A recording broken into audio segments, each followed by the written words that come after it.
Top mistakes you should avoid doing in your economics paper. Number 1, the use of the word will. So often candidates in economics exams, they often say that things will happen. And we have an example here: the lowering of taxes will lead to a rise in GDP and unemployment will therefore fall. But we can't assume these things. For example, lowering taxes could lead to a rise in GDP. Other things in the economy might happen to lead to a fall in GDP. So we can't be 100% certain that things will actually always happen. So we should really change the sentence to lowering taxes should lead to a rise in GDP and unemployment could possibly fall or is likely to fall. This shows a lack of understanding of the economy. Not everything is certain. 99.999% of the time, all factors are not held the same, so nothing can be presumed. The second mistake candidates often make in their economics exam is for the use of examples, and here is an example of a poor diagram. For one, a ruler hasn't been used, and these sort of indices labelled here are actually very vague. For example, the S here indicates supply, but we don't know the supply of what. Always in your economics exam, say what the supply of something that you're showing. So is it supply of wheat? Is it the demand of wheat, etc.? Quantity, always try and use units, so is it in the thousands, is it in the millions? And the price, always try to use a currency such as a pound or a dollar. So, second mistake often people make is by drawing a diagram and then they give little or no explanation of the diagram, they just throw it in there. You will usually gain little credit for this. So we've gone through about always being precise, and also don't always assume that something is demand or supplied normally, as is here. Often things are supplied very inelastically. So for example, the supply of wheat is inelastic.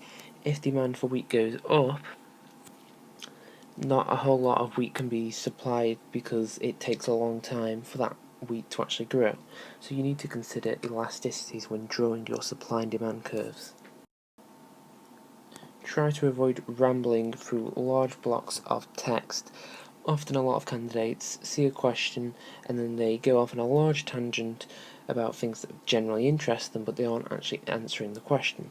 So for example, a quick question here: explain the reasons for a growth in GDP. So start by answering the question by one reason for a growth in GDP is because. This specifically hones in on the question, and therefore you're sort of answering the question, and then the examiner can't help but give you marks. Also remember, if it doesn't answer the question, you won't gain any credit. So you might be going in some really complex, in-depth analysis of something, but if it's not linked to the question, the examiner can't reward you. Lastly, one mistake that some candidates make is by being too controversial or biased. Avoid presenting radical, socially transforming ideologies such as Marxism in your essays. Even if you think that they're correct, in under 40 minutes you're probably not going to be able to find the time to justify your argument fully. And also there are some other reasons for avoiding to go down the route of becoming too radical. You probably won't be answering the question directly, so you'll be rambling on about topics that don't directly link to the question as previously discussed, and you could also lead the risk of the examiner disagreeing with you and agitating him, and he could mark you harshly. And you need to remember that they're only human. If something annoys them subconsciously, they could mark you down 1 to 2 marks for something if they don't agree with you wholeheartedly.